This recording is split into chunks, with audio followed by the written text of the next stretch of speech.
Swayam Prabha. Digital India. Educated India.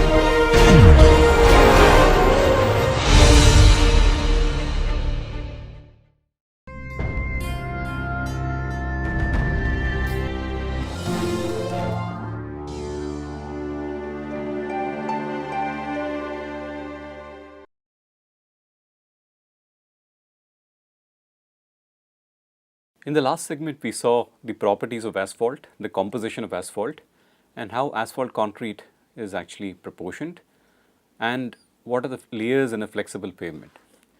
We also spoke about the temperature susceptibility of asphalt. When you have very high temperature, asphalt starts flowing like a viscous fluid. If you have a very low temperature, asphalt behaves like a brittle elastic solid.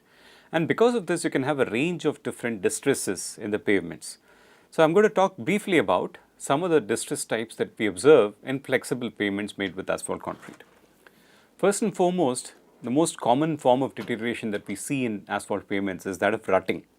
Rutting is nothing but the accumulation of permanent deformation in the wheel path. So, what you can see from here is that right under the track where the wheel is actually going, you see a permanent deformation. You see this depression which has occurred right under the wheel track. Okay? And that is because the asphalt has become soft as a result of high temperature, and under the loads of the wheel it continues to deform, and then you get a permanent depression in the road. That is called rutting. And rutting is a very common phenomenon, especially in summer months when you have significantly high temperatures, and that may cause the asphalt to start flowing. Okay? Sometimes, of course, because of repeated bending of the asphalt layer, you can get accumulated problems because of fatigue cracking, and fatigue cracking is something that is quite similar to what you see here, right. So, what we are seeing there is that there is bending of the asphalt pavement, and because of the repeated loading, multiple cycles of loading, the material starts giving way and you get such kind of cracks in the asphalt concrete layer. Thermal cracking can happen because of brittleness at low temperatures. When you have very low temperatures, asphalt starts behaving like a brittle elastic solid and tends to crack. Okay? That is a common phenomenon that we observe. Sometimes the pavement surface may get excessively rough, and that may lead to also formation of issues on the pavement which affect the rideability, and that is also taken as a pavement failure, because anything that affects the condition of the road as well as the comfort of the driver who is driving the vehicle, obviously that is going to be regarded as a failure of the pavement surface. Okay. Now, of course, this is another example of a combined instance of rutting and fatigue cracking, right, because you can see that the damage is essentially confined to the wheel path. Now, you may have noticed that in highways, although the lanes are broad enough, it is quite common for the vehicles to travel either close to the center line or close to the side line. So, mostly what you will see is the wheel tracks are fairly well defined on most highways. So, if you design the highways well enough, you can avoid the problem of rutting and low temperature thermal cracking. That means you need to choose your materials and design them in such a way that they are able to withstand that range of temperatures. We talked about this in the case of polymers also previously. So, there we had this important temperature called glass transition temperature. So, that is the temperature at which the elastic solid nature of the polymer gives way to a viscoelastic solid nature of the polymer, and because of that the polymer starts deforming, and some of this deformation is permanent, it is accumulated, and because of which you have a failure because of excessive strains in the material. Okay. Now, let us look at other types of failures. There is of course a problem of bleeding or flushing that may happen if the temperature becomes very high and you have chosen the wrong asphalt, which will cause the asphalt to become almost like water and start rising up to the surface and forming such pools on the surface. Okay? These are asphalt pools that are formed on the surface. That is because the asphalt has become very low viscous and come up to the surface and form those pools. It is a very hot weather problem, right. Now, again, like polymers, asphalt also loses its flexibility with aging. Why is aging happening? Because of course, not just because of wear and tear caused by natural service conditions, but also because of the fact that you have ultraviolet radiation from the sun affecting the pavement surface. Okay? So, raveling is the term associated with the loss of flexibility of the asphalt layer or asphalt binder because of aging and oxidation. Okay? And sometimes you may see that the water or moisture may affect the asphalt in such a way that it strips off the asphalt from the aggregate interface. So, it breaks the bond between asphalt and aggregate, and the result is puddles like this, where you see the aggregate pieces almost lying separate from the rest of the pavement. Okay. A common problem right after rains for poorly prepared roads. Okay. Oftentimes you will see this stripping issue also happening. So, we have looked at rutting, low temperature thermal cracking, fatigue cracking, bleeding or flushing, raveling and stripping. So, these are the common failure types that you observe in pavements. Let us look at some more examples of the same. So, again this is an example of stiffening and excessive surface roughness that is caused primarily because of aging. Okay. So, here aging has resulted in aging combined with of course fatigue cracking has resulted in a loss of rideability caused by excessive roughness on the pavement surface. Okay. Again, such potholes can also happen because of stripping, right. I showed you in the previous page also where aggregate gets completely stripped off from the asphalt. Okay. And sometimes of course you can take cores right through the highway pavement and then examine more closely what could have been the cause of the damage. In some cases of course the asphalt is not applied for a pavement surface, it may be applied for example for rooftop, right, tiles on the rooftop which are otherwise known as shingles. Because these are getting exposed to ultraviolet radiation, slowly but surely they get degraded, and this is a sign of degradation of the shingles that you are actually observing in this picture here. Okay. Thermal cracking can happen at very low temperatures when asphalt becomes highly brittle. So, when it becomes brittle in response to the loading, the layer of asphalt concrete will bend and that will lead to tensile cracking in the system. Okay. So, that is something that you need to ensure that it does not happen by selecting the right asphalt which can function over a range of temperatures that are well defined. Fatigue cracking, as I said, is because of repeated bending of the asphalt concrete under the multiple cycles of load. So, this is the moving wheel load and you can clearly see this is the asphalt layer, and since the layer is going to bend like this, the crack is going to initiate at the bottom, right, and that is what you are seeing here. The crack initiates at the bottom and then proceeds all the way to the top. That is a fatigue crack, and that happens whenever the critical tensile strain capacity of the asphalt concrete layer gets exceeded. Okay. So, you need to ensure that you are testing this aspect of the asphalt concrete before utilizing it in a specific pavement. Also, the needs of the asphalt concrete will obviously depend on the type of pavement that you are making. Is that a national highway? Because there we expect all kinds of vehicles. The heaviest vehicles will be there, and you need to consider the tonnage brought in by the heaviest vehicles and convert that to the equivalent number of units of vehicles that will pass over that given cross section in a certain period of time. And based on that, you need to select your material properties in such a way that it is able to match the requirements of that particular road, right. Again, you see here the bottom starts cracking first, but eventually you get cracking all over.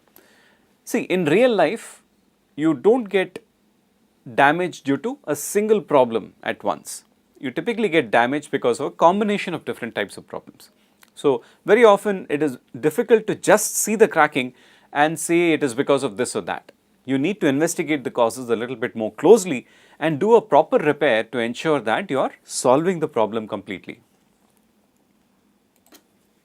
Okay, rutting, very easy to understand. You have the top layer of the asphalt concrete which is becoming soft as a result of high temperature, and when the wheel passes right on top of that, there is deformation. Okay. So, deformation in the bituminous material is transferred to some extent to the granular material also, okay, because the granular material also is packed, but then still it is not packed in such a way that it does not move at all. There can be some depression forming in the granular material also. As the loads increase more and more, as more and more repetitive cycles of loading happen, this permanent deformation will keep on increasing. Okay. So, you need to ensure that you design the highway pavements with asphalt which is able to sustain the temperatures. Now, one thing you need to understand, asphalt pavements are black. So, in the daytime they are going to absorb more and more heat radiation. As they absorb more heat, the temperature on the road surface will be certainly much higher than the ambient conditions. Sometimes when the ambient conditions are 40 degrees Celsius, the temperature of the asphalt pavement can be as high as 60, right.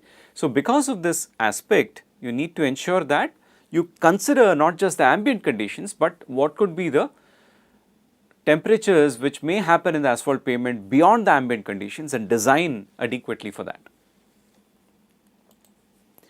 Stripping, as I said, is the loss of bond between asphalt and aggregate due to moisture. So, you can see in this case you have aggregates that are perfectly coated, there is no stripping, and in this case you see aggregates that are visible, asphalt has been completely removed from the surface, and that is an example of stripping. So, this here is a combined problem caused due to stripping as well as due to fatigue cracking, because you have multiple loads, multiple repetitions of the same load. So, you can have different causes of failure attributing to the same problem. Okay, so now we talked about asphalt as a polymer. The fact that asphalt needs to be mixed with the aggregate causes the asphalt to be either heated up to a temperature where it's almost like water, or it's very low viscosity, so it can mix with the aggregate, or we make cutback or emulsion and then use that for the production of asphalt concrete. Now, once the pavement surface becomes degraded to a large extent, we have to replace the pavement surface. But one of the advantages that asphalt presents is that all you need to do is take this surface asphalt concrete layer, heat it up so that the asphalt again loses its viscosity and starts becoming fluid like, and then you have the chance to actually reuse this material, right, in a new pavement. So, that is what is the idea of recycling of the asphalt pavement. You cannot do this with concrete, of course, because once the cement is reacted with water and hardens, you can't retrieve the cement back from it. Asphalt, on the other hand, as I said, does not undergo a chemical reaction with the aggregate. All it does is increase its stiffness or reduce, increase its stiffness or increase its viscosity to have a very solid like structure. Okay. So, in this case, all you need to do is just heat it up to cause it to start flowing again. Okay. So, you can have different types of asphalt recycling. One is called surface recycling. So, here we just take the top 25 millimeters of the pavement surface and rework it using a heating system as well as a scarifying system. You can also take the material to a central plant and then grind the old asphalt pavement to a smaller size and then remix it to make the new asphalt pavement. Okay. In place recycling can also be done. That means in situ can be done, where recycling is done by using a machine that is ripping the pavement and then putting the material back into a hopper where there are facilities for heating and mixing, and then the back of the truck basically is connected to a paver which can relay the new surface of the pavement. So, again all these equipment are actually available to do this kind of work. So, this is an example of this ripper, right, an example of the ripper. So, the ripper basically is breaking up the cracked asphalt pavement which is damaged in the front, then it sends it to a system where it can be mixed up with supply of hot asphalt binder and made into a new asphalt concrete pavement and then relayed on the portion where the material has already been ripped off. Okay. So, these are modern equipment that have made recycling of asphalt pavements quite a good proposition. You do not have to waste the material, you have to recycle it. But please remember, the asphalt has already undergone aging because of exposure to ultraviolet radiation and other environmental factors, moisture and so on and so forth. Now, this same asphalt is now getting removed from the existing pavement and recycled into a new pavement. So, you have to imagine that whatever asphalt you are getting in the new pavement, because of the old broken up pavement, is going to be already an aged material. So, you may have to add additional hot asphalt to ensure that you are satisfying the needs of the pavement material. Okay. So, you have to ensure that you are causing the formation of a new pavement surface where the functionality or the performance can be guaranteed for a required period of time. Now, we talked extensively about asphalt and asphalt pavements. Now, let us come back to the discussion on concrete. We looked at how concrete is applied in buildings. Now, let us look at what we do with concrete pavements. So, in the beginning of this chapter, we discussed about how a concrete pavement is different from an asphalt pavement. An asphalt pavement is a layered system where the top layer is the most high quality layer, and it distributes the stress in such a way that the subsequent layers below it feel lesser and lesser of the stress. Okay? But then the entire pavement accommodates the deformation because of the loading and is able to function satisfactorily because of that kind of an approach. That is why we call it a flexible pavement. On the other hand, the cement concrete layer is rather rigid and it has to take up the loading by its slab like behavior. Okay? So, that is why cement concrete pavements are called rigid pavements. So, rigid pavements are basically described as slabs on grade. That means you take a concrete slab, put it on soil, that is basically like a rigid pavement. Okay? Most of your sidewalks and pavement slabs like that are also slabs on grade. Okay? Now, of course, you do not place it directly on the soil, you need to prepare the surface first, you need to also have the granular material as a base course, just like what you did with the asphalt pavement, and then you have the concrete slab coming on top. Now, what are the different categories of concrete pavements? As I said earlier in the beginning that asphalt pavements do not have any joints, but if you want to make a concrete pavement, you will need to introduce joints if it is plain concrete, that means if it is not reinforced. Why do we need to put in joints? Because if you do not have joints in concrete, it will crack because of temperature and shrinkage effects. When temperature goes high, it expands, when temperature becomes low, it contracts, and that creates tension in the concrete pavement. So, if you have a long strip of concrete pavement and you do not provide any joints in it, in a few days you will see that the joints automatically get created because the concrete cracks to relieve the stress that develops because of thermal and shrinkage effects. So, concrete will automatically crack, you do not need to do anything to make it crack. Okay? So, this tendency to provide joints results in what we call as plain concrete pavements which are jointed. So, we call them jointed concrete pavements or JCPs. Okay? In some cases, between the joints that we have, we usually put a rod called the double rod, and that is called DCP or doubled concrete pavement. And in some cases, you may have the pavement completely reinforced. So, you just put a single layer of mesh like reinforcement in the center of the pavement, and that is called continuously reinforced concrete pavement or CRCP, continuously reinforced concrete pavement. Okay, so, as I said, you need to have joints unless of course you are going to be continuously reinforcing. If you do not have joints, it will lead to cracking. Now, reinforced concrete pavements or continuously reinforced concrete pavements have enough steel to distribute the stresses so that it does not result in any cracking. Okay, otherwise even that will crack.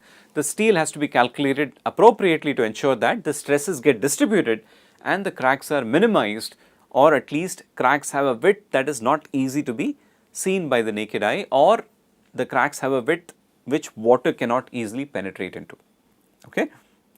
Now, just similar to the case of the flexible pavement, you need to provide a base course which is meant not just for stability of the pavement but also for drainage. Okay? You need to provide that drainage course.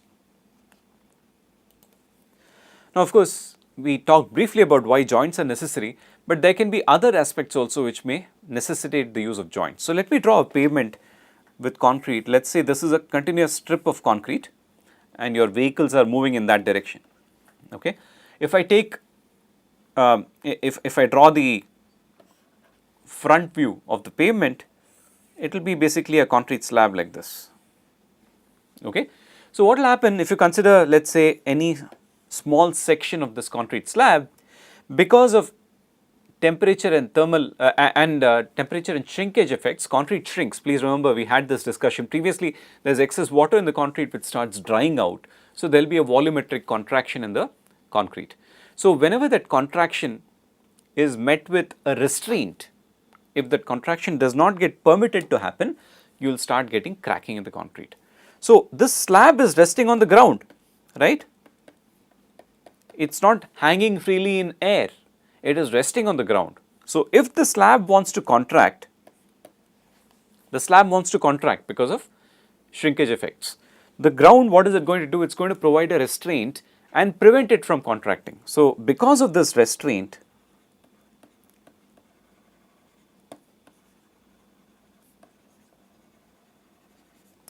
what is going to happen is that there will be a tensile stress generated in the pavement slab. Okay? And because of tension, concrete does not withstand tension easily, like most human beings, right? We also don't withstand tension. We crack under tension. Concrete also does the same. So, there is a cracking in concrete that happens as a result of the tension. So, in jointed concrete pavements, what are we doing? We want to make sure that cracks do not appear in any location. In other words, we are predetermining the location of cracking. What do we do? What do we do in that case? So, let us say this is again the strip of concrete. What we are simply doing is cutting joints. We use a concrete saw to cut these joints. This is typically taken up after the concrete has hardened to some extent, not completely hardened, because otherwise concrete will become too rigid and brittle and the sawing operation will be met with a lot of cracking. So, there has to be some degree of hardness in the concrete to take up the sawing. At the same time, it should not be very hard. Okay? So, we saw cut these joints in the pavement. So, now what we are doing is we are predetermining the location of cracking. Okay? So, let me just draw the front view of the slab again.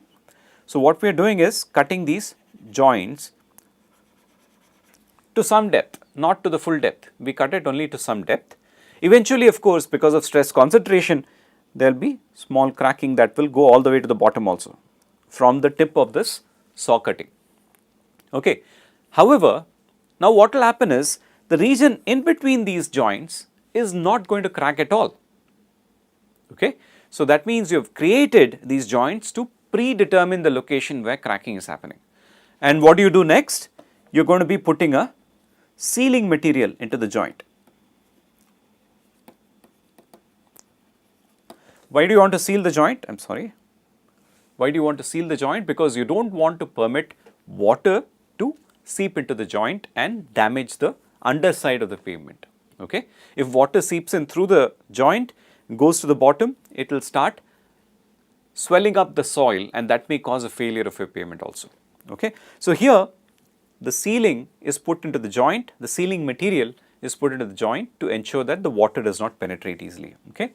So, this is the example of why we want to provide joints in the surface. Now, this happens because of shrinkage. There is one more aspect that can happen, that is called curling of the pavement. Now, curling of course is difficult even with a jointed pavement. Now, what do you mean by curling? Let us take a look again at a typical cross section. Okay. Let us say we have a jointed slab resting on the ground like this. I am just drawing one particular slab, okay, which is resting on the ground. Let us say that is the direction of traffic. That is the direction of traffic. So, in the daytime, you get a lot of solar radiation. In the daytime, you have solar radiation. What is that going to do? It is going to heat up the top surface, while the bottom surface will be cooler. Top surface will be hotter because of solar radiation and bottom surface will be cooler. So, what is going to do? What is that going to do? It is going to start bending the slab. If I just draw the slab like this, okay, I am just drawing this dimension here. If I draw the slab like this, and solar radiation causes the top to get heated up. So, the top is having a higher temperature as compared to the bottom. So, because of that, what is going to happen? There may be some expansion of the top, okay, whereas there will be some contraction of the bottom. Bottom wants to contract, top wants to expand. So, in other words, your entire pavement slab now has started curling. That is why we call this phenomenon as curling. Now, what will this do? If the temperature differential is too high, it will start resulting in cracking wherever you have expansion, because expansion means tension, concrete is in tension, then you start cracking. Now, this can happen because of heat caused by solar radiation, or it could also happen because of moisture. So, take the case of moisture. Obviously, there will be more moisture at the bottom and less moisture on the top. So, in that case you may get an opposite effect. You may get the bottom that wants to bend or expand and the top that is contracting. So, this is heat and this is moisture effect. Note that these are opposite to each other because of the availability of the moisture. Okay. So, these are aspects that you need to design your concrete against, and that is why when we talk about cement concrete pavements, it is no longer the compressive strength that is deciding factor. The tensile strength is very important. The tensile strength is the property that you will be using to decide upon the suitability of a particular concrete type for use as a pavement slab. Okay? It is no longer the compressive strength but the tensile strength. Of course, we saw earlier in the concrete chapter that usually tensile strength is related to compressive strength. The higher the compressive strength, the higher the tensile strength. But tensile strength can also be improved, or tensile load carrying capacity can also be improved by using fibers. That is why today people are trying to work out strategies of using fiber reinforced concrete pavements.